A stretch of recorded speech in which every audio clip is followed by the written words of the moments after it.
Bizikletako gora berak, errealaren gabeziak, arraunean kontxak eman dizkigunak, hau eta askoz gehiago gaur, Grupeton.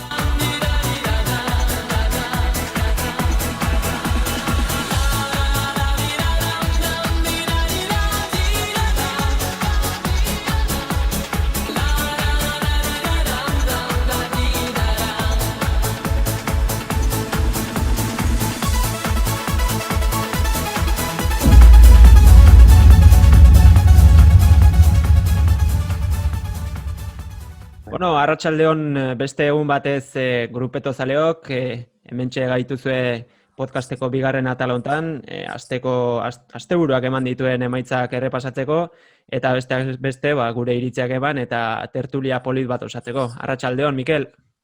Arratsaldeon entzuleok, arratsaldeon Ander. Bueno, zuzenean hasi egingo gara, jakingo duzuen bezala atzo Turreko 9. etapa izan genuen, bertan destakatzeko puerto bezala Mari Blanc izan zen, puerto gogorra, metatik urruti xamarragian, gero jetxiera eta ordeka ere izan baitzuten, baina oso etapa interesgarria eta benetan gozatu genuen etapa bat. Bai, nik atzoko etapan perfilagatik esango nuke azkenengo puertoa helmugatik oso urruti egon baino aurreko bi mendatek zeudela azken mendatetik diferentzia nahiko handi xamarrakin, ez? Ikusi genuen lehenengo primerako mendatea zeola, ez dakit, 81 kilometro helmuga falta zanen, eta tarten gero jano asko eta hirugarren mailako mendatea zeola iritsi zait. Eta horrek nik uste emozio pixka kendu ziola etapai, naiz eta jertxik ikeragarrizko atakea jo eta iaia helmugaraino iritsi.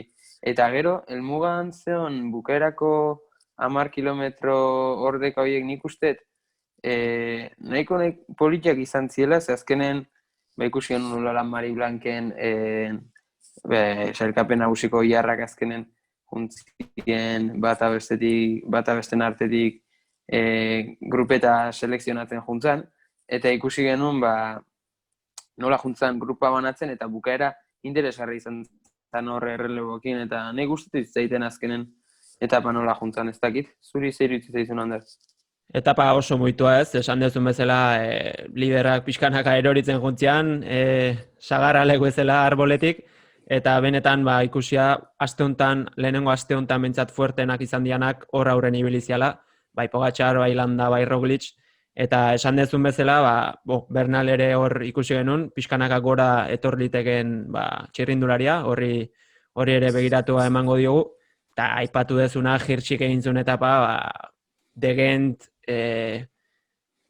Toni Martin kantxelara batek firmatzeko modukoa, aurrean kiston kilometro pila intzitun, eta benetan merezi izan bazun ere, ezin izan zuen garaipena lortu, baino kriston hankak erakutsi zituen, mundu mailako txirrindulari badala demostratu naiz eta 21-22 urte izan, eta geho esprinen ezin izan zuen, bea baino fuertego etorri baizian atzetik, baino guztiz merezimenduz berari emango nionik etapa beste Pogačar edo Roglic baino lehenago. Bestalde, Pogačar, beste erakustaldi bat. Bai, Pogačarrena ikuste du bintzat lehenengo aste honetan ikeragarrizko sasoi puntun daula.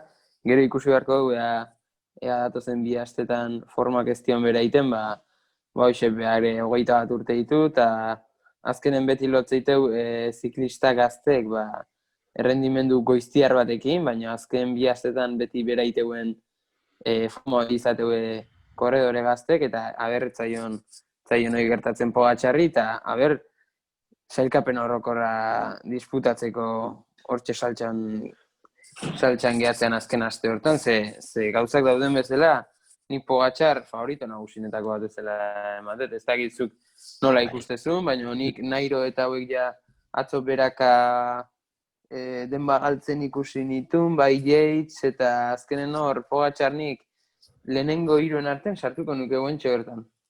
Pogačar, san bezala, oain arte beldurgarri ibili da, Roglic ez dakigu igual benetan ze puntutaino exigitzen ari da bere burua, baina Pogačarrek erakutsi duenangatik behintzat, Tourreko txirrindularik indartsuna. Akzidente edo denbora galtzeo izan zuen landakin batea, baino mendingora ikusia ez daukala kontrarioik, eta ausardia bat, gutxik duten ausardi erakutsi, gaztetasun horren errudun izan daiteke ausardi hori, batzutan gaizki ateratzea posible dena, baino hanka horiek izan da bi etapa hauetan erakustaldi eman du, eta beste guztiak berak musika jo eta beste guztiak dantzan ibili ditu. Bai, nik uste da aurrenengo astea hori izan dela eta Pirineotan izen bat azpimarratu beharko bagenu, nik Pogačar be azpimarratuko nuke. Halare, aitu zea esaten Pogačar ikustezula momentuz Tourreko korredoreiko bena edo indartsuna bezala. Nik hor, esan nahiko nuke, azpimarratu nahiko nuke behintzat, Pogačar bai iruditzen zaitela sailkapen orokorren indar gehiena erakutsiun korredorea igual aste honetan, Roglic bea baino puntutxo bat gehiago ikusi zailako mendin, eta aurretik galduzun denbora ez balu galduko lehenengo gozalako generalen. Baino, hori alde batea utzita, nik ustet Wout van Aert dala baita Tourreko momentuko txirrindularik indartsuna. Ze atzore bai ikeragarri nintzun, eta egunero ari daiten kriston lana Jumbo Visma taldeantzako, eta horrezken ja, honezko bi etapa irabazitu. Orduan ez dakit nahi txirrindulari honena ikeragarri iruditzen nahi zaiz. Bai, Pogačar esan bezala oso fuertea omen gora, baina Van Aerten Tourra bere estiloa, badakigu ez dela sailkapen nagusia lehiatzeko txirrindulari bat, beste estiloa dula, bi etapa ditu, etaparo kriston lan egiten nahi da, gaur esan bezala atxedena, 9. etapa eta gero, eta bihar ordeka berriz, gaurko atxedenak ikaragarrizko mesedea egitezkotan honi egingo dio, eta bihar hautagai nagusi bezala, eta 3. etapa irabazten badu, nor daki 3, 4, 5, nun geratu daitekeen mutil honen errendimendua eta palmaresa. Bai, nik banaet hortako ikustez, batez ere taldeai lan egiteko alde batetik eta bestetik etapak irabazi ahal izateko. Ez ordea, Tourra irabazteko. Ze bai gaur hainbat prentxako hainbat artikulotan irakurri dut eta baita atzo ingendun bazkari baten lagunarten mai ingurun komentatu zanagatik, jende askok Wout van Aert Tourreko torkizuneko irabazletzat jotzeu, eta nik hasteko bere 77 kiloekin gaur egun ezinezkoa dela esango nuke Wout van Aert batek Tourreko sailkapen orokorra irabaztea, ez dakit. Bai, oso zaila ikustea, ez? Beste estilo bateko korredorea dela iruditzen zait. Azkenen Sagan eta jende honi esprintan irabazten dion tipo batek gero Tourra irabazteko kapazitatea baldin dauka, orain arte historian ikusi ez dugun zerbait izango litzake, osea, sprint hau duen gizon batek eta esan bezala 77 kilo Tourra irabaziko balu, ikaragarrizko ez ustekoa, eta nik hornetan zurekin bat nator, beste estilo bateko korreore ikuste dut, eta oraingoz behintzat oso zaila edo ia ezinezkoa berak Tourra lehiatzeko moduan izatea. Nei, beldurra emateitena da, Van Aert bezalako txirrindulari batekin, espektatiba faltsu batzuk eraikitzea bere ingurun. Azkenen gertatua Valverde eta Alaphilippe eta olako korredorekin askotan gertatuan bezala, ez? Ikuste deu oso korredore irabazlek diara, etapa asko irabazten dituzte, eta mendin ere normalen ondo moldatu izan dira. Eta bitxirrindulari horien kasun behintzat, beraien tendentzia, beraien joera izan da, gehiago zentratzea sailkapen orokorretan etapa garaipenak alde batea utziz. Ikusi deu nola Valverde oain gutxiko bueltatan beti podiotan bukatu duen, baita turren ere podio bat indauka, eta ikusi nola pixkana jundan, eta etapa garaipenak alde batea utziz eta sailkapen orokorren zentratuz, eta zer esanik ez Julian Alaphilippekin ez, bai lehengo urten maiotoria denbora luzez, maiotoriai denbora luzez eutxi zion, eta aurten bere helburu garbik sailkapen orokorren jarrita zeuden, eta nik uste horrekin, helburu horrekin, aizeala alde bat euzen, etapa garaipenak eta oipena bat iruditzen zait Alaphilippen kasun, eta ez nuke nahi berdina gertatzea Wout van Aertekin, ze orduan bai galduko denuke etapa askok izan lezaketen espektakularia edo hoxe. Wout van Aert batek atakatzez utziko lukelako, edo etapak irabaztez utziko lukelako, sailkapen orokorra disputatzeagatik. Bai, eta azkenen txirrindulari hauek esan behar dago superklase batzu diala. Edozein terrenotan ondo biltzea, edozein karrera irabazi lezakete. Baina behin ja 3 asteko buelta handi baten sailkapen orokorren sartze ganen, nik uste ja gaur egun oso txirrindulari espezifikoa izan behar zula.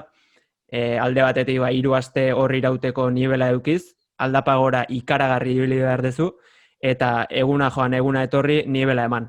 Eta superklase hauek badute nibela hobenekin parez pare ibiltzeko bai aldapan gora eta baita ordekan ere edo erlojuaren aurka, baina hori da. Nik uste dut txirrindulari mota gehiago dela etapa bila ibiltzeko.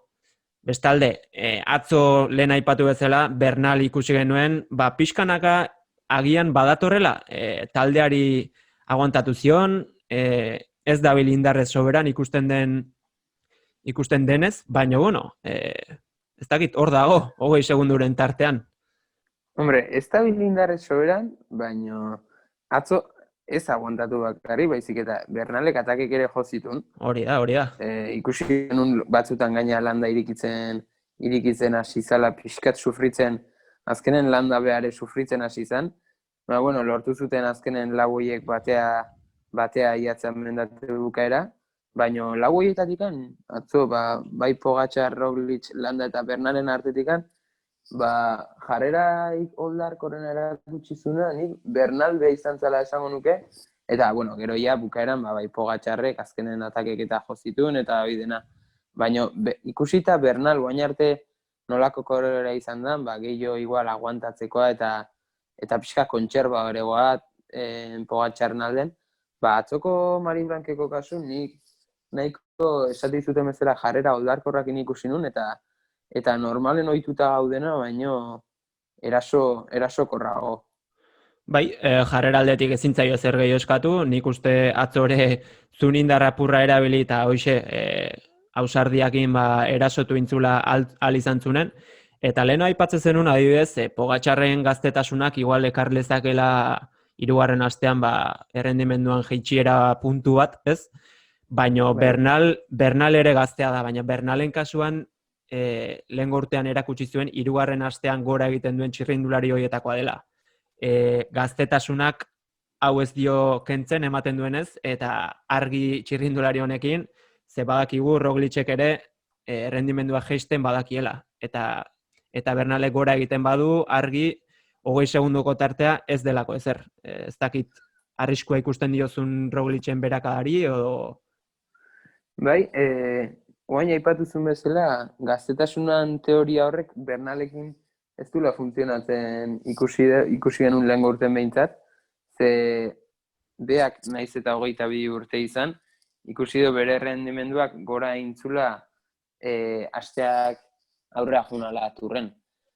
Orduan, ez dakit, nik Bernal bai ikusteet kandidato serio bat guain bai, eta azken biegun hauetan kreditu asko irabazula iruditzen zait, hasteko Carapazek demora pixkat galdugunez, ja nik usteet Ineosek karta guztik behintzat Bernalekin jokatu behar ditula, eta Carapaz ja lanen murgilduko ala pentsatzet. Eta orduan, bai oso sendo ikusten ikuain Bernal sailkapen orokorrai behi da. Alare, nik favorito nagusitzat Roglic daukat, iruditzen zait ez dula inungo inungo debilidadeik erakutsi behatzi etapa hauetan, jundian behatzi etapa hauetan, taldea behare bai oso sendo ikustet, bai Dumolanekin naiz eta atzo denbora galdu, baina bueno, olako korredore bat, 100% laguntzeko egotea iruditzen zait lujo Hori handi da, bat. lagunerako, bai. Bai. Eta bestalde Sepkus batek, bai egia da, Pirinetako lehenengo etapan faiatu intzula, baina Sepkus bat oso indartsu ikusten nik mendin, eta Gessing, bai George Bennett, izugarrizko ekipo aukara iruditzen zait, eta favorito nagusianetzako bintza Roglic da. Gero bai Bernal daukeu, eta kontuz Mikelekin mendin, baino ja denbora galduta, eta guain datozten abanikoko etapa hauekin, nik Mikelen nuke podio batetikan asko zegorago jarriko, 3. postu batekin konformatuko litzakela pentsatzet. Eta Pogačar ere, favoritotzat daukat, baina ez Roglic bezain garbi turra irabazteko. Bai, eta azkenen esan dezuna ez, Roglicek berak indarra badu, eta talde aldetik, beste taldeak ez diote azkurarik ere egiten, Tom Dumoulin baldanerako du, Sepkusek erakutsi duen maila orain arte ikaragarria izan da, Wout van Aert zer esanik ez, eta pixka bat kontra egin liezaioken taldea Ineos Grenadiers izan da, baino ikusi denez, talde honek zituen espektatibak jetxe egin behar izan ditu, Sivakov ez dabil, atzo ikusi genuen Carapaz ere justu xamar da biela, Carapaz turrera ekarri zuten momentutik pixka bat pentsa genezaken ja laguntzeko ekarriko zutela, eta beraz errendimendu aldetik lehen urtean bezala agian etzela ibiliko, eta konfirmatu egin da, eta beraz Roglic indartsuena, bai talde aldetik eta bai bere indarrez. Eta hori da, Landa eta Pogačar hori podiumean sartzeko kandidatuak izan daitezke, baino podiumetik ja lehenengo postu horretara saltoa emateko ja denbora galduta izanik eta Roglic baino indartsuagoak ez direla ikusita, zaila ikusten denik ere, eta ikusiko dugu, baina ez dut uste sorpresa handirik emango denik alde hortatik. Nik taldeen osaera zitzeiten nahi ginela guentxo bertan. Bai aipatu beharra duket, bai 2 eta 3. aste hauetan iruditzen zaitela talden garrantziak gora ingo dula, ez? Historikoki beti olako buelta handitan 2. eta 3. astetik aurrea antzematea taldea gehien bat, lehenengo asteen denak fresko daudelako eta taldek bere osotasunen daudelako. Baina, guain 2. astetik aurrea, taldek nik uste ja biluzten nahi diala, ez? Ikusi dugu Barei McLarenen Rafa Balsek lehenengo gunen utzin behar izan zula, Puls ez da bilela, Pulsek okerrez saietxe zur bat puskatuta dauka, eta birikan bat ere ez dauka bere osotasunen. Jarraitze hutsarekin. Hoi orduan iruditzen zait Barei McLaren eta, Mikel Landa nahiko bakarrik gatu dela bere taldeakin, ze Peio Hilba bere estabil, horro betonak Caruso ikusten mendin aguantatzen nahi dela eta lan pixkatin dezakela, baina Barein adibidez, eta Mikel adibidez aidagatzen ia ekipo gabe. Eta horrez gain, beste talde asko berdin, ez? FDJ baten, hor liderrak faiatu, Pinotena itzen genuen aurreko saion, eta hor ja ez dago hor, Godi baino nik uste tibiliko ala etapa garaipen ematen bila, edo mendiko maioetan bila ibili daiteke, zelen urten maila ikaragarri erakutsi zuen naiz eta urten ez iritsi sasoi puntu berakin. Eta gero, nik uste talde guztik aidiela indarra galtzen, eta Jumbo Vismak eta Ineosek 2. aste honetatik aurrea destakautuko dutela gehien bat. Ze beraiek taldea orokorren mantentzen nahi dira, Sivako fenoik kenduta, lehenengo etapan bi eroriko izan da, ekin ezin daiteken zerbait da, baina bestela taldek bere osotasunen jarraitzo bela iruditzen zait, eta Ineosen kasun gaina Carapaz nik uste gora jungoala azkenen bere preparazioa ere giron zentratuta zeon Bai, eta ni bai. pentsatzen giroa gerturatu ala Carapazen errendimenduak ere gora ingula pixkat. Bai, eta behin pixkat lau hautagai nagusi hauek, atzo fuertenak izan zian lau hauek aztertuta, gero atzetik, bueno, denbora pixka galduta, baino ondo ikusi genituen beste txirrindulari batzuk ere, esaterako Bardet, Nairo Man, eta hauek, Rigoberto Uran bera ere hortxe ibili zen, nivel polita eman ez, denbora pixka galdu zuten esan bezala, baina hor daude, ez dute denbora asko galdu, oraindik landan aurretik daude, adibidez, eta nik adibidez Bardeten errendimenduen espero, bai denbora galdu zula, baina bueno, azken urtetako bilakara ikusita tur oraingoz behintzat polita egiten ari da, eta ikusiko dugu hemen bi aste hauetan zer gertatzen den, baina bueno, eta Nairoren kasuan antzeko zer. Nairo ematen du Movistarretik atera zenetik beste Nairo dela, rebeldian sartu da Nairo bat, eta emaitzak orain arte lagundu diote, eta naiz eta turrontan orain arte punta-puntan ez ibili, hortxe dago. Bai, bueno, hortxe dago, baina 9. etapan. Eta atzoia denbora pixkat galtzen hasita. Nik Nairo 6 puntu honen bai ikusten dut, baina bere irregularitate horrek behakin jarraitzeula iruditzen zait, eta turrontan ez dela desberdina izango iruditzen zait. Eta igual da berantzko joerakin, ez? Bai, nik uste behar bere hobenak eman zitula 2016 inguru hortan, aurreko nahi patzen denun bezala, buelta irabazizunen eta turren 2. posto lortu zunen, baina bai, nik honenak eman da esango nuke, eta oain bai, lehenengo 9 etapa hauetan ondo aguantatzea lortu eta 6 puntu eharra erakutsiu, baina ikusi beharkoa oain taldei gabe, ze Winnerrankona estabil, Daier Quintanak ez dauka turreko beste dozein gregarion nivelik, eta orduan ikusi beharkoa bai bakarrik eta bai bere irregulartasun falta horrekin, ze postu lortzeun azkenen Parise iristen dianen. Eta beha bezala, Guillem Martin eta Bardet horiek, ez? Hor aurren ikusten diteu bai, baina nik uste ezin dezakeula pentsatu horiek turra irabaziko dutenik. Bai top 5 bat, baliteke podioan ere baten bat oitako bat sartzea, baina nik ez dut uste horren beldura izan behar dutenik Pogačar, Roglic edota Egan Bernalek. Bai, taldetxo hau pixka bat berago dagoela garbi utzita, bestalde, landa bat adibidez, hauen gainetik ikusten duzu orain arteko etapatan hala izan da, denboa galduzun eta horregatik atzetik dago, baina goratik ikusten duzu edo atzoko eguna egun puntual bat izan daiteke? Nik landa ikusten dut korredore bezala beraien nivel baten jarriko nuke, ze azkenen aurreko nahi patze genuna ez, landa bai da eskala hori top bat, baina ez da sailkapon horko horreako korredore kompleto bat, beti daukelako erlojupekoa eta ordekako etapa horiek pendiente. Orduan, bi erregistro horiek pendiente dauzkan Mikel Landak, jarriko nuke Pogačar eta horien nivel bat berago, hoxe Bardet eta Guillem Martin eta horien paren. Eta sailkapen orokorren da ikusi dezakegu. 10. postu baten dago, eta ez da 10. postu baten eroizarako, baizik eta bere despiste bategatik denbora bat duzulako.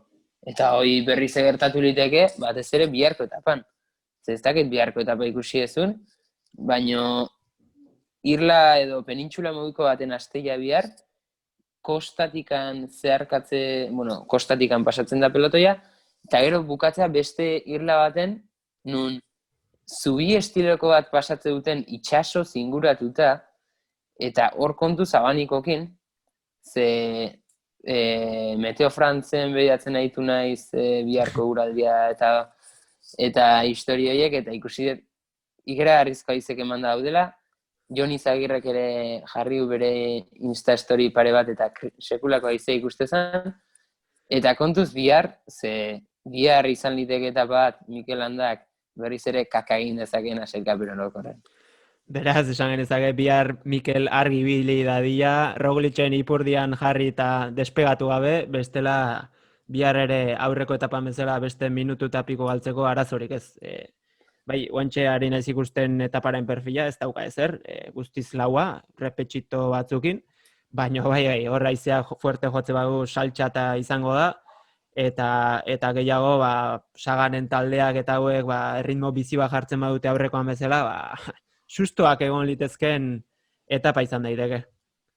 Bai, eta borai ere interesat zaio aurreko nintzen bezala pixkat karreran, ez dakit karrera azeleratze hoi edo karreran erokeria puntu izartzea interesat zaio, ze ikusi dugu azkenen Sagan ez da hola esprintetako.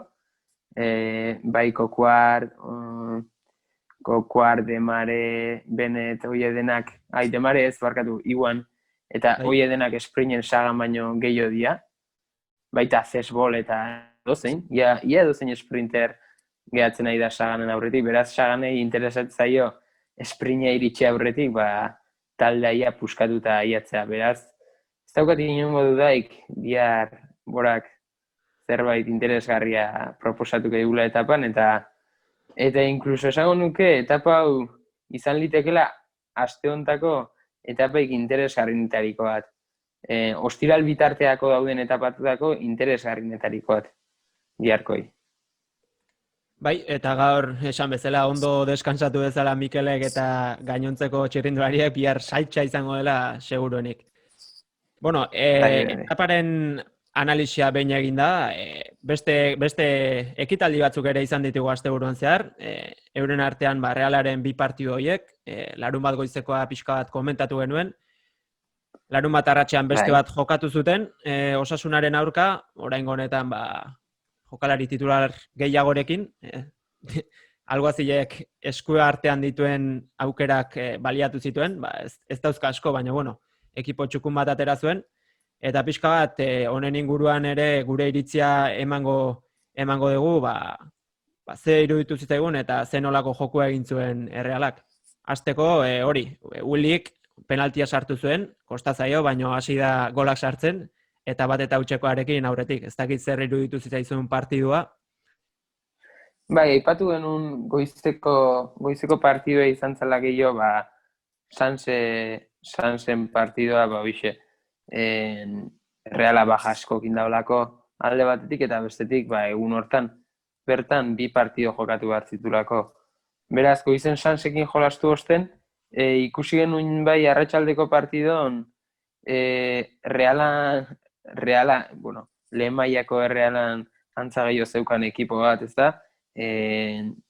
Bai, Zubietan Ikera Arrizko seioakin ikusi genuen ekipoa, Zubietatik datozen jokalari asko erabili zitulako Imanolek bere amaikakon, baina ikusi genuen, nola Willik azkenen gola sartu zuen, eta ikusi genituen defentsak ere azkenen dena Zubietatik ekarritakoa zela, bai Llorente kanpon zeolako, eta azpimarratzen ditu ginen aurrekon defentsa izan zela Errealan aldeiko okerrenetariko bat aurreko temporadan, eta ni berdinekin jarraitu nahiko nuke, ez? Adibidez, saldoei kritikatxo bat nahiko nioke, flojo xamarri ikustetelako eskubiko atzeko egal hortan, eta ezkerretik ere nahiko berde ikusteet Erreala Monreal eta Kevin bezalako jokalarikin. Ez dakitzuk ze iritzi dezun horren ingurun.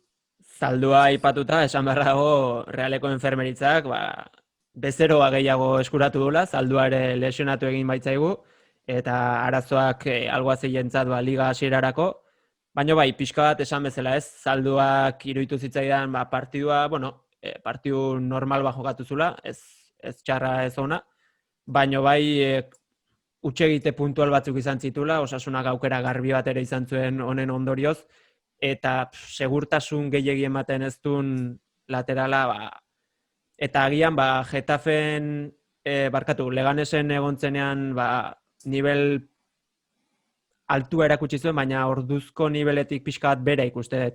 Bestalde, atzoko kasuan, Elustondo Lenorman atzeko lerroan pareja sendua osatu zuten, partidu txukuna eginez, baina lehengo urtean ezin izan zuten segurtasun hori bermatu atzeko lerro horretan, Eta egia esan atzoko kasuan Gorosabel bat gustatu zitzaidan, erasoan eta gauza interesgarriak egin zituen, baino zurekin bat nator, atzeko lauko horrek orokorrean atzo ere ez zuela beharraineko segurtasuna eman, eta pixka bat aurreko urteko linean jarraitzen du Realak. Ez dakit hau soluzionatzeko fitxaketek zeozer aldatuko duten, Hermoso bat, Cabrera bat, baina beharra badagoela dudarik ez dago.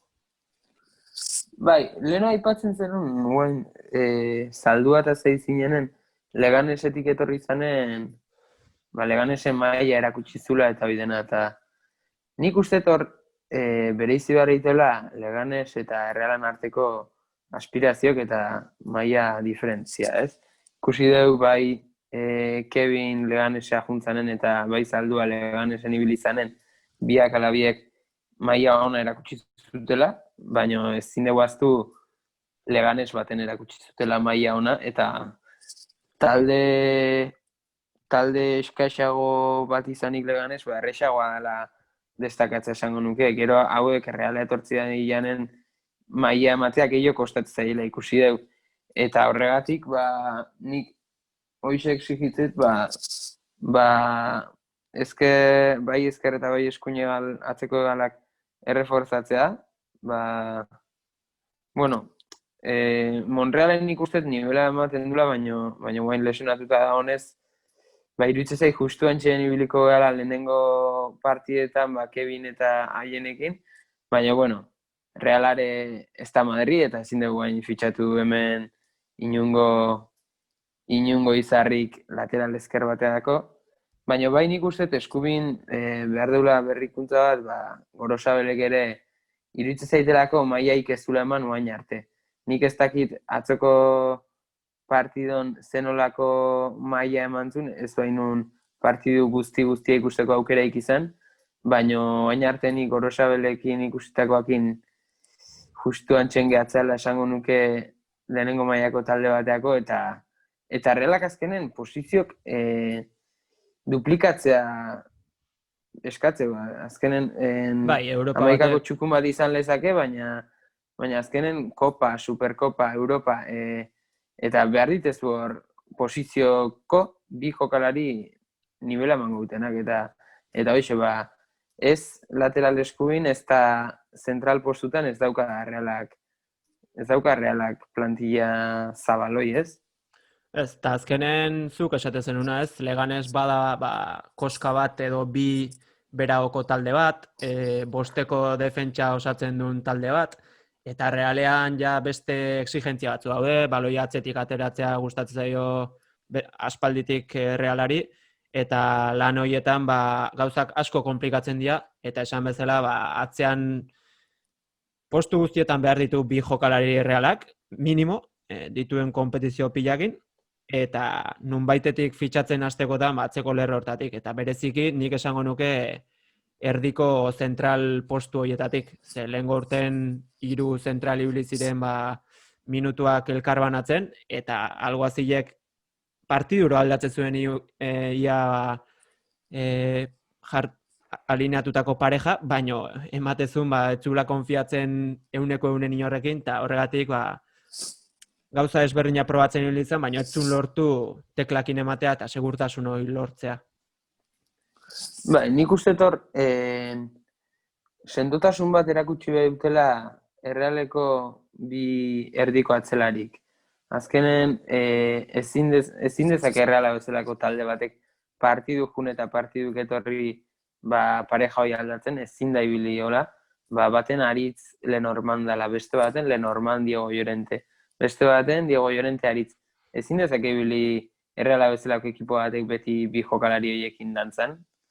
Eta orduan iruditzen zait, behar dula esperientzia duen jokalari bat, eta alde hortatik ez dakit nik Mario Hermoson fiatuko nitzakenik, ze ez zait iruditzen nahi Mario Hermoso danik Errealak behar duen perfila atzeko lerro hortan.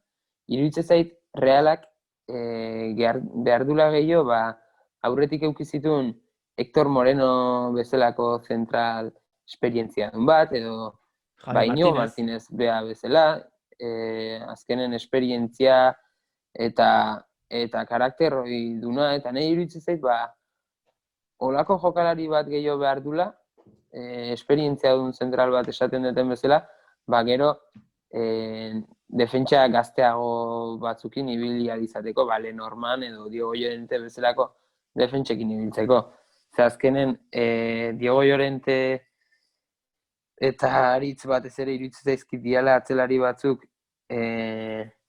nun daukate ikeragarrizko tendentzia akatsak egiteko atzealde hortan, eta hoiek zuzendu ahal izateko esperientzia duen zentral bat betire ondo kolokatuta egongoana kobertura lan hori egiteko, iruditzen zait klabea iruditzen zait, Bai, azkenen behar dezu zentral bat esperientziakin da pixkat atzeko lerroi dirigituko na, ze Monreal batek igual esperientzia dauka, baina bueno, lateraletik bere influentzia mugatua izan daiteke. Eta bestalde, esan dezuna, Hermoso batek gaztetasuna ekarriko, baina bueno, gaztetasuna lehen ere badago, eta Hermoso espainolen kriston tempora itetik juntzan Atletico Madridea, Atletico Madriden txolok zeo zer badaki defenditzen da, eta ikusi du, behai ez diola balio Hermosok, orduan hau ez dakit nola hartu behar den informazio hau, eta esan bezala Inigo Martínez juntzanetik, azkenen ez da ezer fitxatu, eta bere zuloa, tapatu da ez, Lenormand kanteraren bitartez, baino nik usten nibela puntu bat berago edo puntu pare bat berago dagoela Inigo kutsi zuenetik Errealeko atzeko lerro hori. Gero bestalde, bai, esan.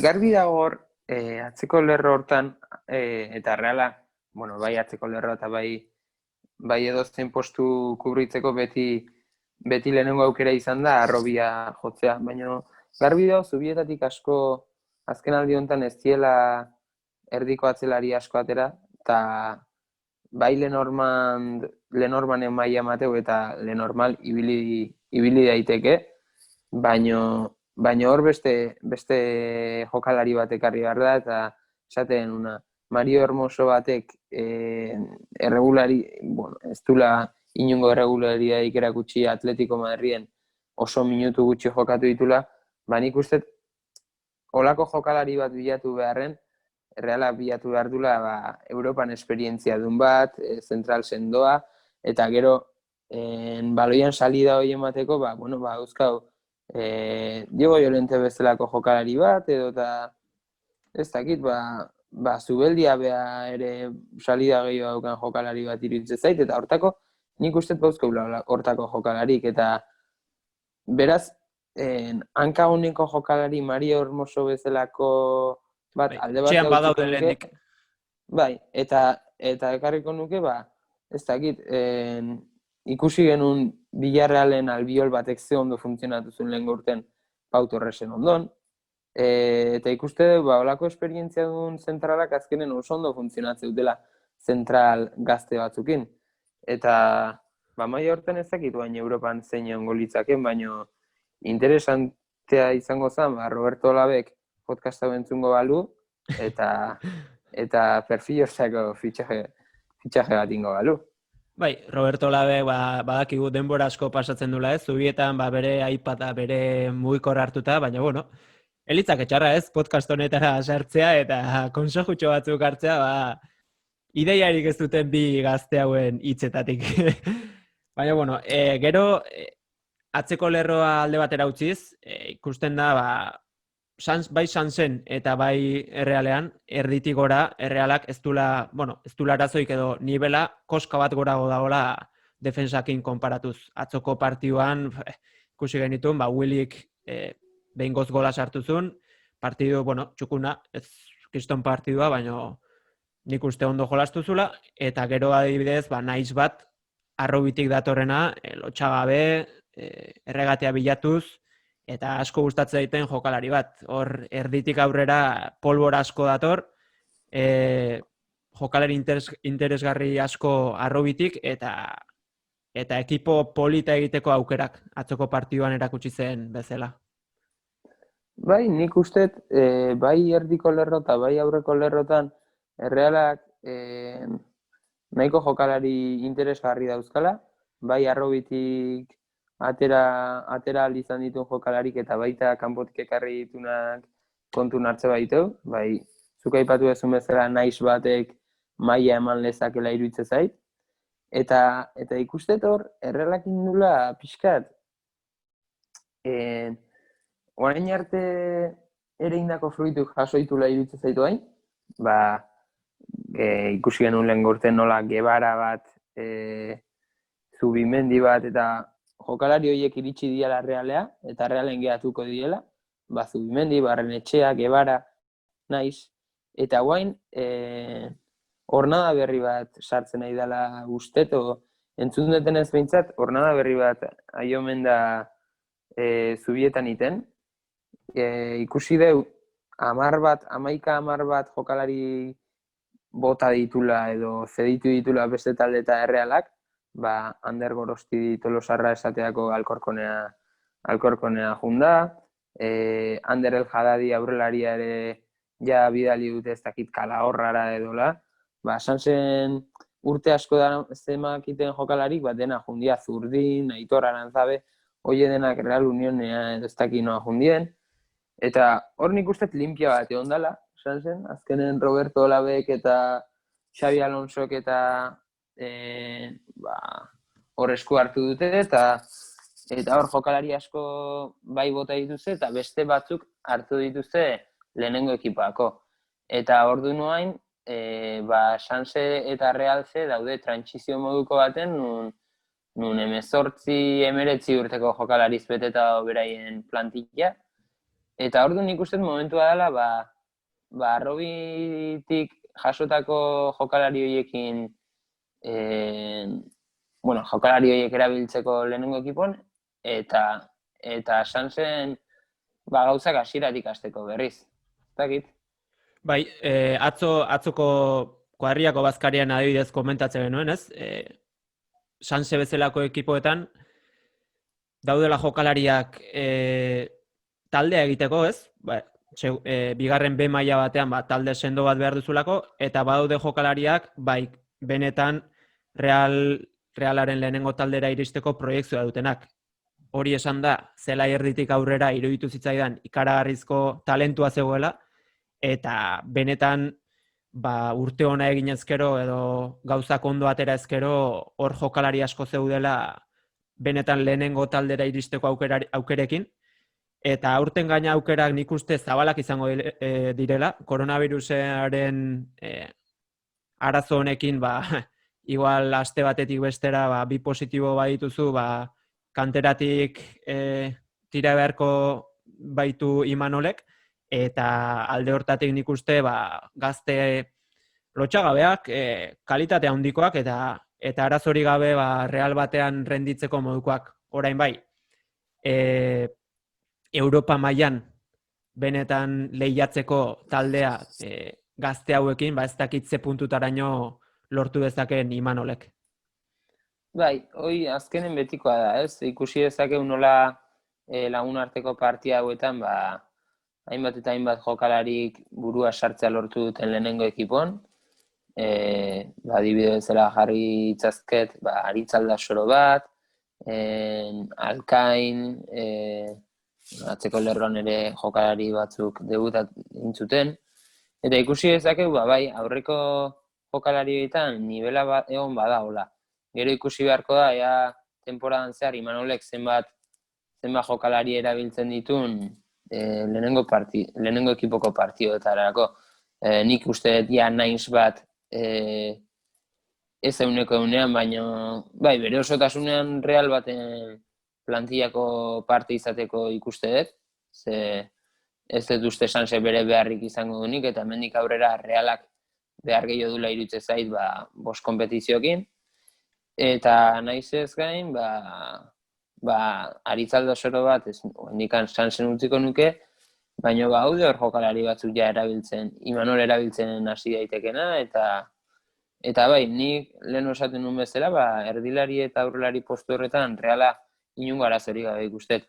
Ikusi dezake dauzkela lerro asko, kanpoko izarrez osatuta, ia postu bakoitzen dauke kanpotik ekarritako jokalari oso on bat. Adibide dauzke Isak eta Willy hor aurren, eskubiko bandan ikusi dezakeu Portu bat edo Janu bat, Silva aurten. Merino daukau erdin eta Silva, daukau 11 bat ateratzea kanpoko jokalari izarrekin, ze dia Championseko jokalari dia. Eta gero baita dauzkeu, beste jokalari etxeko dienak eta nivela eman dezaketenak, kopa bezalako partidoetan, eta azkenen, hola, Imanolei rotatzeko aukera eman diezaioketenak. Bai, eta, bueno, jokalari interesgarriak denak ere, gazteak hori bai, eta lehengo urtean adibidez, konfinamentutik bueltan, ligako inertzia on hori galdu ostean, igual notatu zuten gazteria hori, ez baitzioten ligari berriz ere ekin beste talde batzuk ekin zioten bezala, eta aurten ere hori gaztetasuna bai, baina hau zure kontran ere joka dezake gaztetasun honek, adibidez, Isakek aurreko urtean kriston temporada egin bazun ere, eta aurretik jokalari top bat izatetik badator ere, agian aurten ez du lehengo nivela erakusten, ze gazte hauek irregulartasun gehiago izaten dituzte, eta hori da, izen handia dira, William Jose ere izen handi bada dagoeneko, baina, bueno, horra aurrean ikusi beharko da ze rendimendu ematen duten. Bai, nik gaztetasunana esango nuke oroar klub guztiana dela gaztetasuna, ez? Ez jokalari bakarrik, plantilla egia dalako plantilla gaztea dalkarla, baina baita gaztetasuna ikusten nik, adibidez, proiektua berri xamarra dala iruditzen zait, Roberto Olabe orain gutxi sartu zen talden, Xabi Alonsore orain du bigarren temporada esan zen, eta nik uste gauzak lehengo urten edo orain dela 2 urte hasi ziela zerotik bezala, eta proiektu berri bat hasi zela, batez ere Eusebio Sakristan Realetik juntzanetik. Eta orain Imanolena ere bere bigarren urte izango da hau, ze aurretik ibili izan hor partido bat edo beste egiten, baina temporada osoa lehengo urtekoa bakarrik izan zen, eta hau da bigarrena. Orduan, nik uste proiektua oain hasiko dela proiektua sendotzen, eta hemendik aurrea emango ditula bere fruituak, ez?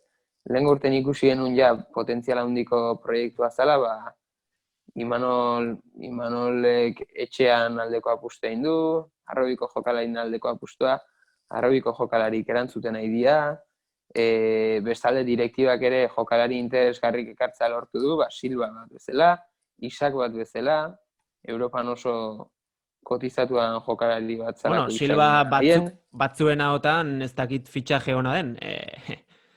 Merke etorri da, baina batzuek bere izaera hori, ez dakit nola ikusten duten. Jende guztia ez dago ados honetan ere. Nik Silva ikusten dut ikeragarrizko fitxaje bat ezela. Oso fitxaje ona ikustet. Azkenen dalako jokalari bat soropien emango nivela ezin dezakegulako alde bat utzi, inorrek ezin dezake kuestionatu Silvak berdeunen emango du nivela, hoi uka ezinan zerbait da, ze zitin ere ez du erakutsi nivelan jetxiera larririk edo esanguratsurik. Orduan, errendimendu deportiboa alde baterikan nik ustez bermatu da daukaula Silvakin eguneko. Beste gauza bada, zenbat partido, zenbat minutu jokatzeko gaidan astea jun eta asteak etorri Silva. Baina hori ere proiektuan aldetikan positiboa izan liteke, ze bai, zuk ekartze duzu izar bat Silva bezalakoa, Odegar sustitutzeko, Odegar ordezkatzeko, eta baino aldi beren, Silva batei minutu kentze badizkiozu, beak ere ulertuko duze, azkenen beak edade badauka, bea ez da etorri guain minutu guzti jolastea Odegaard batek itea daukan bezala, azkenen Silvak utziko izu baita gehiago rotatzen, gazteiri ere aukera goiago ematen, orduan iruditzen zait, bai, partidu importantetako kriston fitxaketa dela, baino ez dula zertan partidu guzi jolastu behar, eta ez dut uste beste gazteen progresioa oztopatu dezakenek Silva bezalako izar batek, hoxe, azkenen bere karrerako azken urtetan daulako, eta ez dulako inongo arazoik eukitzeko alde batea juteko behar da momentun. Eta ez geha irez diru asko uzten, ze gratis indako fitxa da, seguru fitxa altu eukikoula, fitxaik altuna errealekoa, baina, bueno, azkenen Champions ekipo bat nahi baldin badeu, holako jokalarik ordaintzen hasi beharra dago. Bai, talde hortatik presupuestoan barrun sartzean jokalari bat guztiz, doainik etorrita, eta nik uste, esan deun bezala, arrobian naizta jokalari interesgarriak egon, Silva bezalako jokalari baten nivela oraindik gorago dagoela.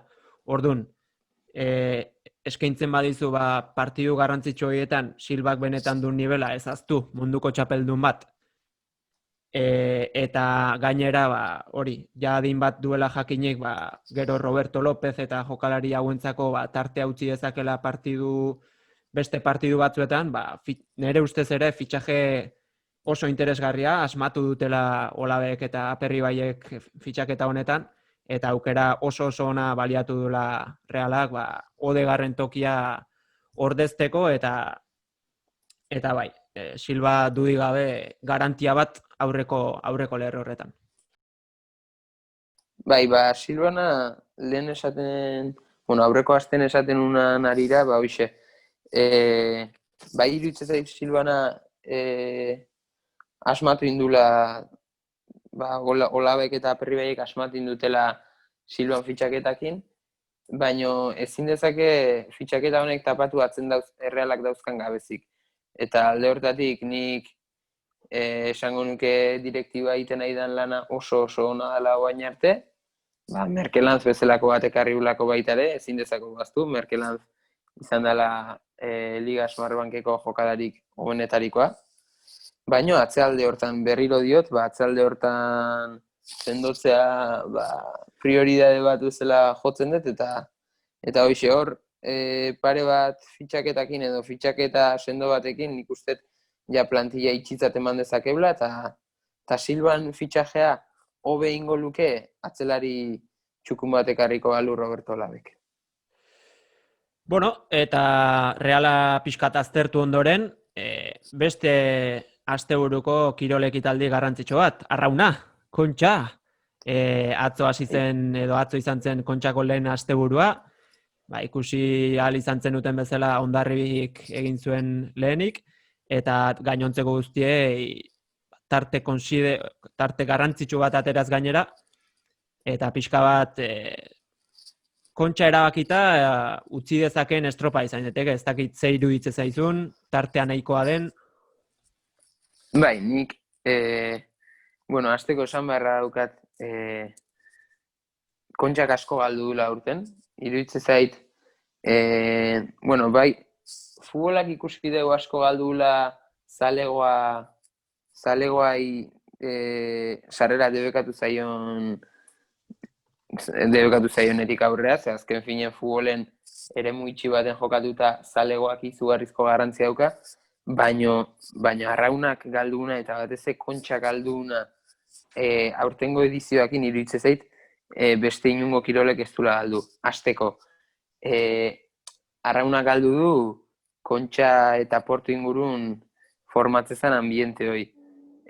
Arraunak galdu du baita ordutegik ere, ordu bete lehenago intzan dena, bai lurreko afizionatuk eta bai itxasoko afizionatuk denek debekatu zuten sarrera, beraz, Arraunak alde hortatik asko galdu du, eta bestalde, errendimendu deportiboa behidatze bai ere, emozio asko galdu du aurtengo Kontxak, esate izutenagatik.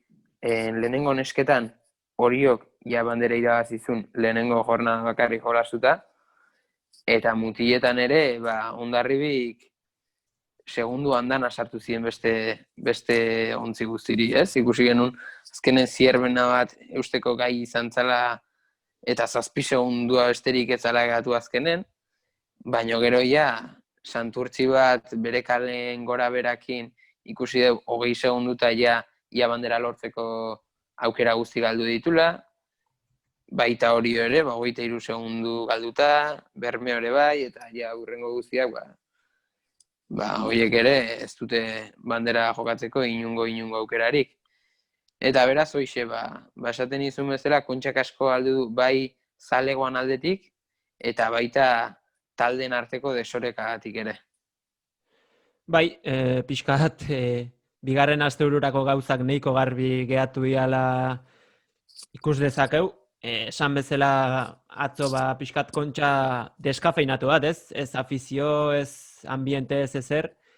Itxaso aldetik nik uste atzo oso itxaso polita zegoela mina egiteko eta benetan Hondarribik egintzuna egiteko oso interesgarri zegoen, olatu txiki zeuden, korrontea zegoen, eta pixka bat atzo telebistan gaztainazpik esatezun bezala, zegoen bikingoerako arrauna egiteko moduko eguraldia, ez? Olatu txikiak, palak pasa egin behar ziren, bestela olatuak jotzeko posibilitatea zegoen eta denbora galtzekoa, eta nik uste ambiente hortan Hondarribi batek ikaragarrizko estropa daintzula, besteak puntu bat beratik, Santurtzi batek adibidez, gero deklarazioetan esantzun bezala kale txarra izan zuen eta aukera gutxiago izan zituen lehiatzeko, baina hau sorteoa da eta ez dago besterik, ez dago beti negarrez zibiltzerik, baina egia da urrungo astebururako gauzak nahiko argi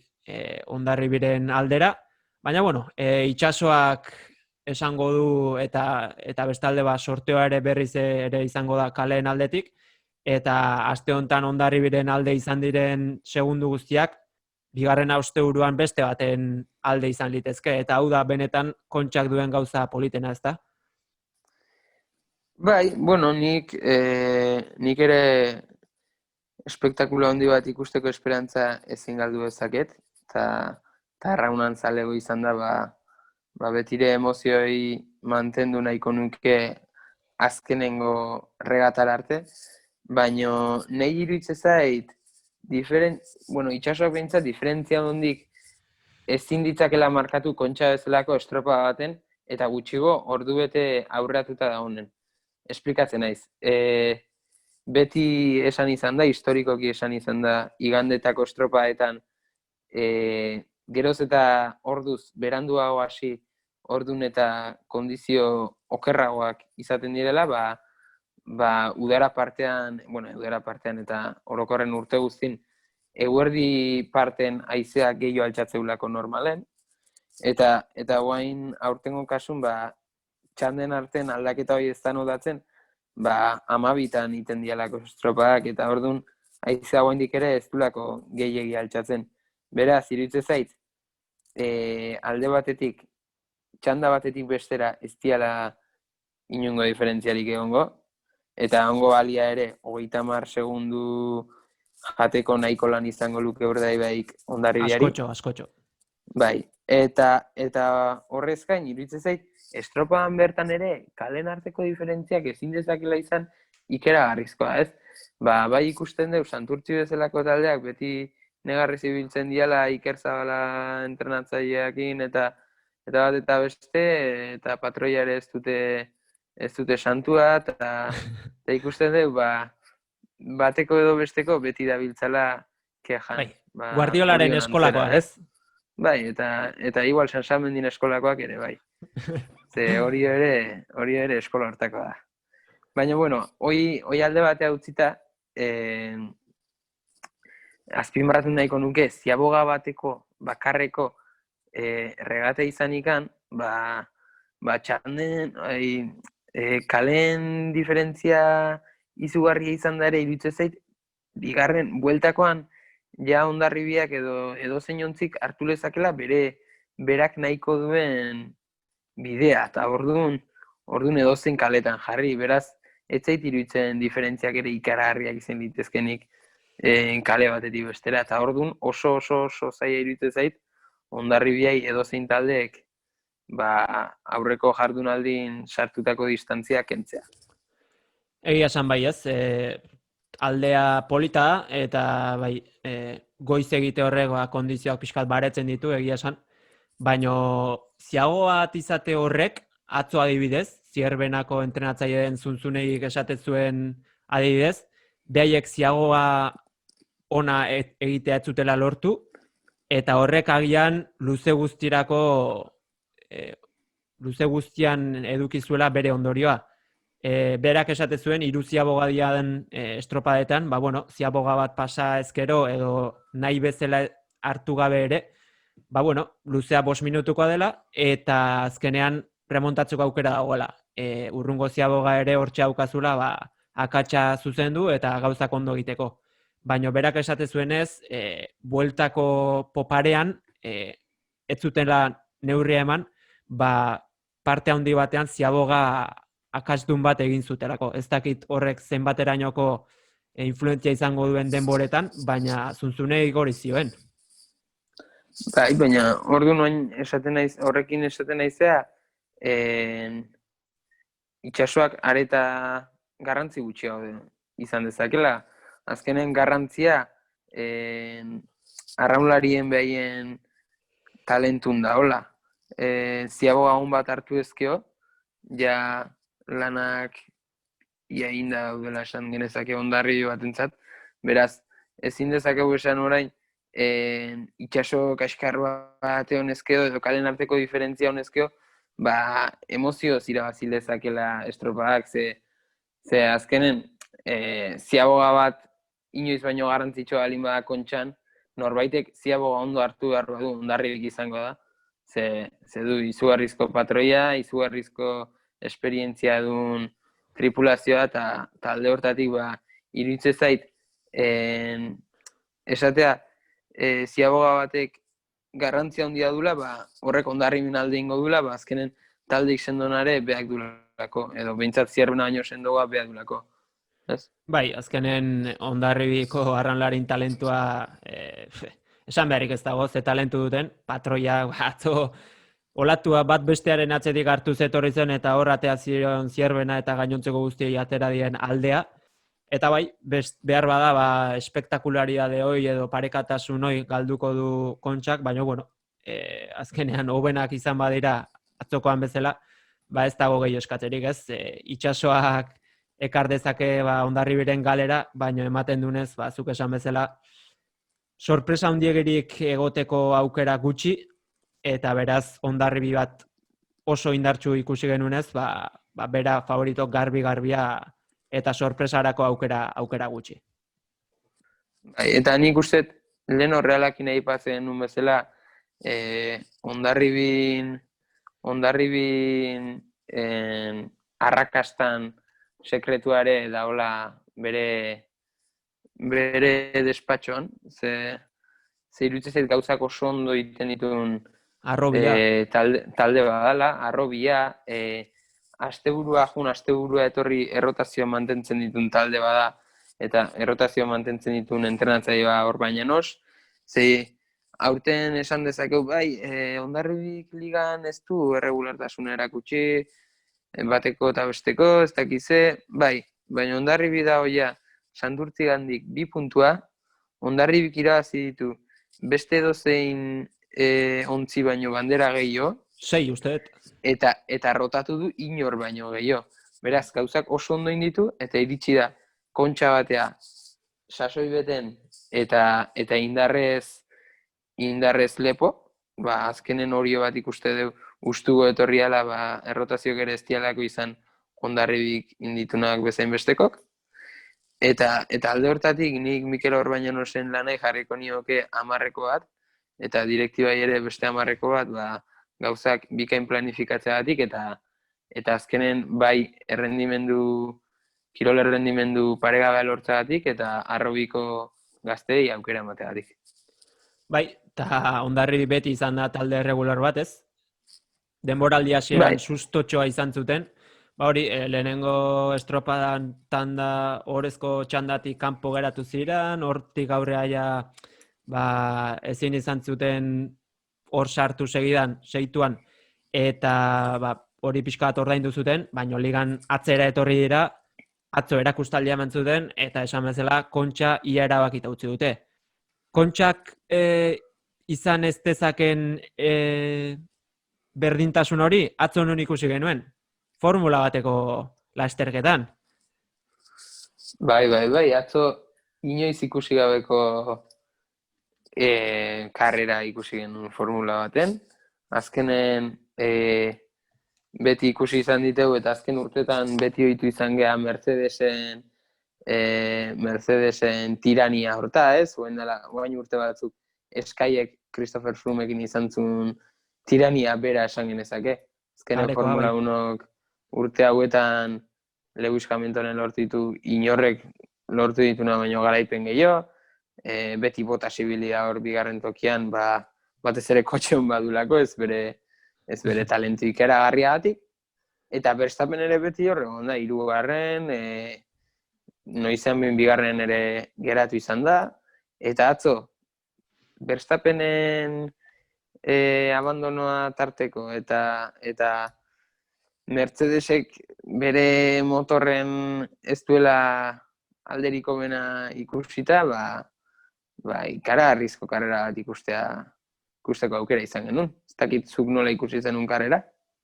Bai, esan bezala kuadriako bazkariangatik ezin izan genion nahi izan genuen atentzioa jarri, baina bueno, irakurri detenan arabera, karrera, saltxa handiko karrera, istripuak izan ziren, istripuak zeuden bitartean, hori, safety carrak ateratzeko aukera dago, eta atzo esaten duten ez behintzat. Batzutan atera beharretzenean ere atera zen, horietako batean ez zegoen baimenduta kurpilak aldatzera sartzea eta bertan Hamilton sartu zen boxetara, eta hemen galdu zuen karrera, ez? Gero naiz eta Kriston remontadein azkeneko postutik zazpigarreneraino, karrera zoro bat izan zen, eta hor aurrean aurkitu ziren Gasly.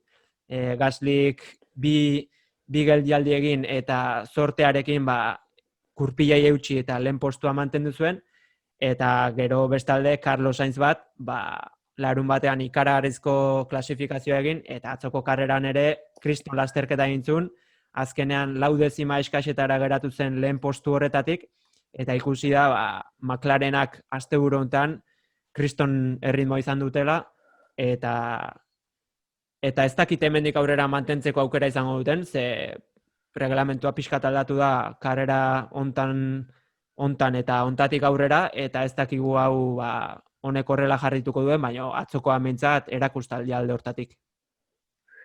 Bai, nik Bahrein McLarenen errendimentua, ez Bahrein McLaren barkatu, ziklismoa erabat burutik endua nabil ziklismoa, eta ez McLaren, beste McLarenen errendimendua ikeragarrizko errendimendua, eta harritu indit asteburu hontan, ze ez da kotxe bat motoratik gehiegi destakatzuna, eta jakin badakigu motor pista edo deitze zaiola Monzako pistari, bere rekta luze batik, eta rebufok eta gauza horiengatik. Baina, motor hobena eduki gabe, hortxe lortu zuen bigarren postua Sainzek, Lando Norris ere okerrezuan ez dakit 6. postua desotezun lortu, edo laugarrena barkatu, eta Ferraririk Kriston zuloa ateratzeko abagune izan zuten atzoko karreran. Eta horresan nahiko nuke zuk Gaslykin esan dezuna, zorte pixka batekin edo ez otezun irabaziko. Eta ze bi geldialdi bakarrik intzitun, eta ala moduz iritsi izan meta, Sainz 0,4 segunduta zula. Baina nik uste Kriston estrategia iten nahi dela Gasly batez ere azken bi karreratan. Lortu du azkenen kotxe izugarri bat eduki gabe, karrera bat irabaztea, dala ikeragarria, eta hor suertea eta denak izan behar dituzu aldetikan karrera bat irabazi nahi baduzu 2020an Mercedes daun nivelakin egon da. Baina aurreko astean ere lortu zuen Gaslyk laugarren postu bat ez okerrez banago, eta hori ez da kasualidadea, Ez da. izan zen top 10ko parrillako piloto bakarra pneumatiko gorrekin atera zena, eta lortu zuen aguantatzea, eta ez dakit ez otezun aldaketa bakar bat egin, pit stop bakarra intzun, eta lortu zuen azkenen laugarren postu hoi, asteburu honetan irabaztea lortu du, iruditzen zait, ikeragarrizko paper hona egiten nahi dela, eta berrez deun urrengo urtean ikusten Red Bull edo olako talde baten berriro ere, ze Albonen errendimendua nahiko kaskarra izaten nahi da. Bai, eta esan bezala, asteburu honetan hori da, karrera benetan parekatua, emozioz gainezkakoa, eta Mikelek esate zuen, ziklismoa burutik kendu gabe nabil, barin McLarenekin nahastu du, eta hori agian bere lasterketangatik izango zen. Larun batean esan genizuen, igandean afizionatu mailako lehen lasterketa zuela, Nafarro aldean, Altsasu aldean, eta zer kontatzen diguzu, ze sentsazio, nola joan zen lasterketa? Bueno, izenburu bat jartzearren, lasterketako kronikari ni jarriko nioke erderaz esatean bezala puñetazo de realidad, ez? Azkenen beti ikusi izan naiz kirolari bezala nahiko indartsu eta lagunekin alderatuta nahiko indartsu, baina igual ezain lagunak, ez? Afizionatutan korritzea beste gauza.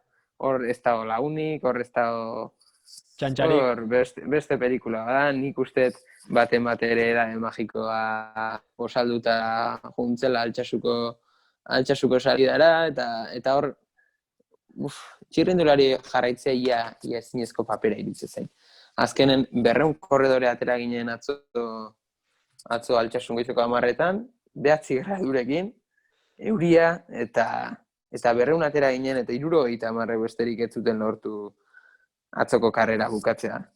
Ni noski 40 garren kilometrora iatzerako, 30 gutxi kilometro eginda neutralizatu ninduten, eta ni bezala nire taldean zigoazten beste 10 bat txirrindulari, ez?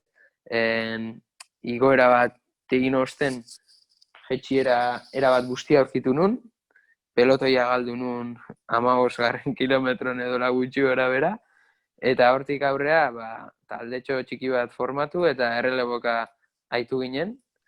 Esan beharra daukat, ziklismoz pixkat ulertzen duen batentzat, media nahiko txukuna atera gendula, 38 kilometro orduko media on bat iruditzen zait, baina hala ere 35 bat kilometro egiterako ja organizaziokok, antolakuntzakok neutralizatu egin behar izan ziguen, pelotia... Etxera nahi baino lehen.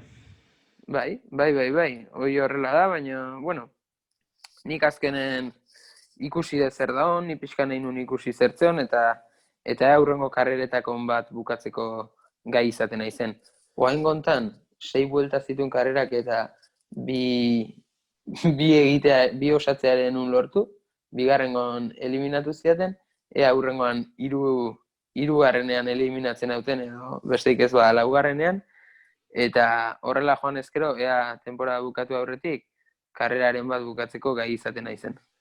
Bai, eta azkenen lehenengo lasterketa, ez dakizu gauzak nondi datozen, zer ritmotan joango den, eta bai, lehenengotik ritmo hori mantentzea zaila, nik pertsonalki Mikelekin ordu asko partekatuta ditut karreteran, ni ere, kirolaria, normaletako baino kirolaria, eta badakit zer ritmotan ibiltzen den Mikel, eta ritmo txukuna dira, nivel altua, karrera zikloturistan eta aurrean ibiltzeko nivela argi eta garbi, baina, tropelako adiskidek esaten duten bezala igual, edabe magikoaren efektuak batzui egiten die, batzuko hartuko dute agian, ez dakigu, hori inkognita bat izango da beti, kontrakoa demostratze ezten bitartean, baina, bai, 39 kilometro orduko media bat atera eta hala ere 30 kilometro ondoren etxera joan behar izatea,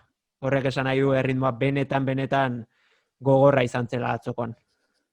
Bai, eta hor azkenen, zuk horren maitatua dituzun zure gure bizilagun latinoamerikarrak zeuden, kolombiar asko, behaiek ere seguraski eda beren bat edo beste probatuak, eta horregatik, hoxe, zikloturistan aurrean ibiltzeko nivela bai, baina lagun hauek jarraitzeko nivela Hau beste liga justukoa. bat, ez? Bai, beste lioa dela esango genuke, eta okerrez bana, nik uste karrera irabazizunak ere Hungariako tura jokatu zula Ken Pharma taldearekin aurreko astean, edo guain bi aste, eta neoprofesional asko zeuden hor pelotoien, eta hori jarraitzea ia ezinezkoa, ez? Bai, eta, bueno, azkenean lehen karrera hori esandakoa, urrungo astean beste aukera bat, astea aurrera joan ala pixka komentatuko du, karrera hontan hori ze helburu, pixkat lehen karreran ikusitakoarekin nola izango diren gauzak, etxetik gertuagoko lasterketa, eta hori da, helburuak pixkatiko, 2 bueltatik 3, 3tik 4, 4tik 5, eta pixkanaka hor muturrean sartzen joateko intentzioarekin, ezta?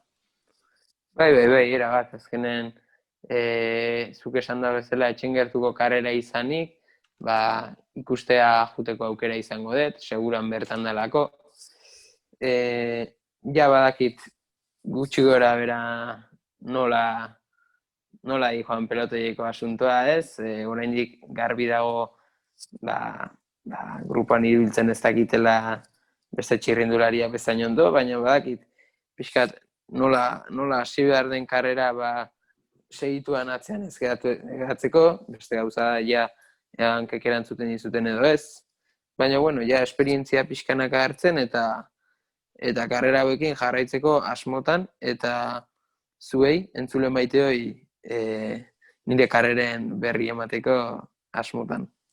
Hemen astero izango duzu karreren berri, ziklismoan orain 21 urterekin zerotik hasten den mutil baten egunerokoa ez, eta askok agian bere garaian konpartituko zenutena, igual gazteago hasi zinetenean lehen karreretan sentitu zenutena, Mikelek orain senti dezake eta bizi dezake, eta nik uste interesgarria izan daitekela.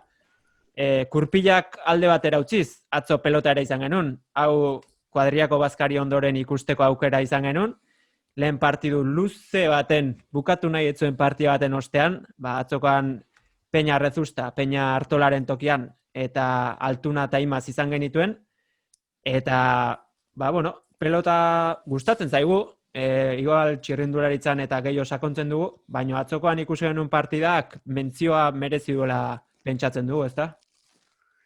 Bai, azkenen hemen pelotako aditua Ander dala azpimarratu behar dugu, Anderren esperientziagatik.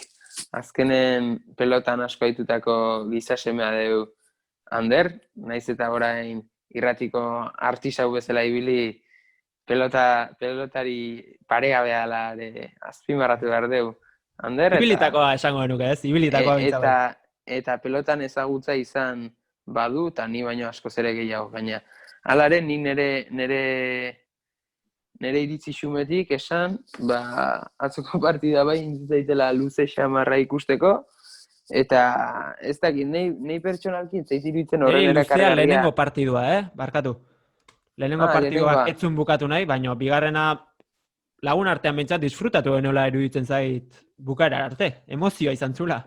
Bai, bukaerak izan zuen bere emozioi azkenen, ez dakit ezotezian 20 edo 21 batea gerturatu azkenen galtzaileak ere, bai, eta bai, partida interesgarri jarri izan. Halaren nik, nahiz eta partida interesgarri jarri ez dakit, txapelketa ze puntutaraino izan den interesgarria, alde batetik udaran bertan izan delako, eta bestetik ez delako 3 txapelketa nagusitako bat izan. Agian luze xamar. Ez du izen hori, luze xamar joaten ari da, azkenen binakako beste txapelketa bezalako formatuarekin okerrez banago, 14 bat partido izango dira, ez? Bai, hala dira. Eta hortaz, luze xamarra egiten nahi dela irutze zait, eta nik uste pelotan zalegoa daola gogo biziz, lauterdiko edo eta manomanistako txapelketa bat ikusteko. Bai, hiru txapelketa ofiziala beti ere izaten dute beste erakargarritasun bat, eta hau bukatu bezain laster, uste dut binakakoa utzi zuten puntuan berriz ere hartuko dutela.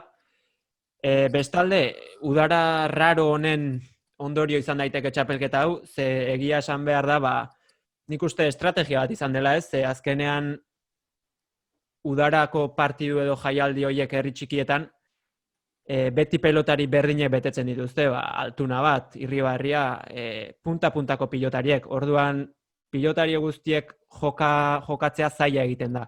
Nik uste horregatik ere, txapelketa antolatu dutela, txapelketa jarri eta jornadaz jornada tokatzen diren pelotariak sartuz, eta horrela herriei ezberdinak behartuta daude tokatzen diren pelotariak eramatera, eta nik uste pixka bat horregatik egin duten txapelketa luze hau, udara betetze aldera.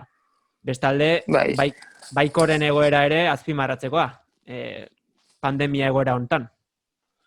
Bai, orokorren nik uste pelotak dula egoera kritiko xamarra guentxe bertan pandemia egoera honegatik, ikusi dezakeulako batez ere baiko, baina bi enpresetan kontratu berriketak egiteko ikaragarrizko zailtasunak izaten nahi diala beraien pelotarik, jaialdik ere zuk esan duzun bezala festetako txapelketa guzti bertan bera geratu dira, horren entzutetxuk dian San Ferminetakoa edo eta Zarauzkoa udaran, beste hainbeste egiten diana baita, eta jakin badakigu diru asko biltzen dela partido horietan, eta hori denak ezin izan dielako horregatik baliteke CaixaBank Masters hau sortzea, ez? Baina horrek ez du tapatzen pelotan egoera kritiko hau. Aipatzen egoera kritiko hau eta ez dakit nola emango dien buelta egoera honi pelotak, ze zalegoak ezin badu bere osotasunen sartu artekarin zerbitzua ere, ez dakit horri ere buelta bat eman beharko zaiola pentsatzen dut kontagion asunto hauekin, eta ez dakit pelota ez ote duen birmoldaketa bat behar, ez? Bai, negozio egiteko modua gaur egun argi dago ez dela rentablea. Bide honetatik jarraituz nik uste pelotari profesionalak puntako horiek izango direla, eta gainontzeko gaur egun bigarren maila deitzen zaion horri eskiroz pelotari hauek, bigarren mailakoak, txapeldunak, bigarren mailako txapeldunak, desagertarazi egingo dituztela, eta pixka bat punta-puntakoak mantendu aldituztenak hor mantendu, eta beste lekua alduten bezala bilatu, bai afizionatutan edo baita garfen ere, baino ez badute negozioa egiteko modu aldatzen garbi dago oso pelotari gutxirentza dagoela tokia gaur egungo pelotan. Bai, hori hola da, eta ea datozen txapelketek salbatzen duten pixkat pelotan egoera, eta ea udazkena etortzearekin batera eta txapelketak asterekin batera, zalegoa kantxetara sartzen duten, eta egoera normalera bueltatzen hasten den. Eta pelota alde batera utzita, Ander, aipatu nahiko nuke, guantxe bukatu berri dan Tirrenoko etapan, eta sekulako tristura dauket, gaur goizean bertan, Pascal Ackerman nire tropelako taldetikan kendu baitet, eta etapa irabazi dula konturatu bai naiz. Ackermanek irabazi du, Gaviria bigarren eta Magnus Cornelsen hirugarren izan dira Tirrenoko lehenengo etapan, eta esan beharra daukat, tristuraz betetan nahola, Ackerman kendu betelako Gavirian partez. Nik bestalde esan dezaket, sekulako poza dudala, Pascal Ackerman eta Gaviria kinielan ditu galako. Ackerman kentzearen aldeko autu egin zenuen, zeinen ordez?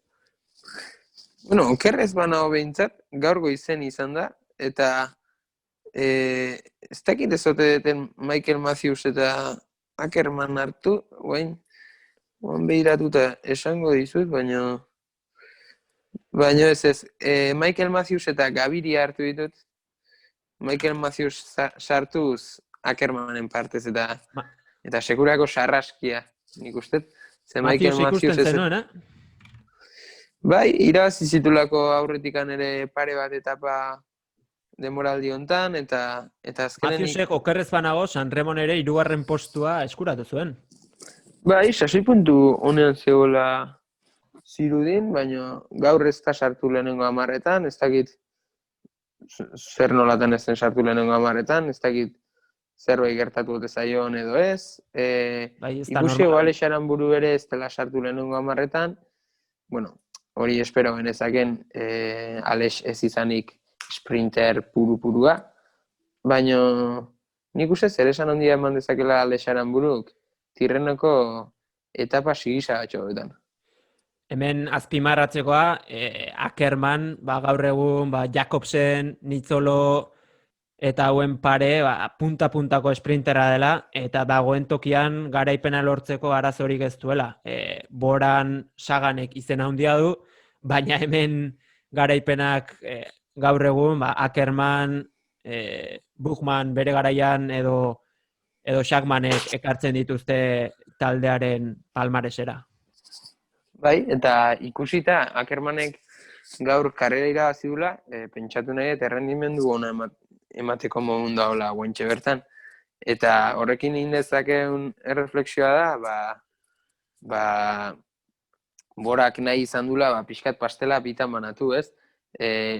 Ikusi genuen lehen urten Ackermannek ikeragarrizko papera intzula Frantziako turren, baino igual Sagani itzala egiten ere hasia zan, eta aurten nik uste Saganen naizula bere maiot berdea lortu, eta Ackerman orduan alde batera utzi nahiko zuten, eta hau giroa eraman, ez? Sagani itzaloi eziteko. Ze ikustezak egunez, Saganek izugarrizko pixua du Borako klubean, irabazten duen diru kantia ikusita, irabazi dituen tituluak irabazita, kriston pixua duen gizon badela irutze zait, eta horregatik izan daiteke, Ackerman turrean ez egotea, eta hortaz girora joatea. Bueno, eta notizi fresko hauen ondoren, batzuen poz handia eta besteen tristura handiaren ondoren, ez dakit komentatzeko beste zer daukazun, Mikel? Bai, bueno, tristura eta pozezari ginela, alare esan behar dut, etapan lehenengo nigatu naizela eta bigarren zu, beraz... Beraz, poza eta tristura agian lekuz aldatu dira, tita batean. Bai, ez da demora tarte handian poza eta tristura aldatu, ze bai, lehenengo sailkatu ageri naiz, 2000 postuan, ez dakit, 8.000 bat kinielatik, eta ondo gustora, aldortatik gustora, beraz, eta hurrengo gunetan jarraituko dugulakoan, Tirreno eta Giro eta beste hainbat kirolekitari buruz, ekitaldiri buruz, kontari. Bale, notizia honen ondoren ez dizut beste zer eskatuko esateko, beste disguston bat ez ematekonik. Eta esan bezala, aste honetan zehar turra komentatzen ere jarraituko du, Tirreno ere hasi zaigu konturatzerako. Eta bueno, podcast gehiago ere grabatzen joango gara. Espero gustatu izana gaurko bigarren podcast hau. Eta elkar ikusiko dugu edo entzungo dugu. Eskerrik asko, Mikel, gaur ere hemen izategatik. Eskerrik asko zuri, Ander, eskerrik asko entzuleok. Eta bihar edo hurrengora arte. Hurrengora arte, hori da.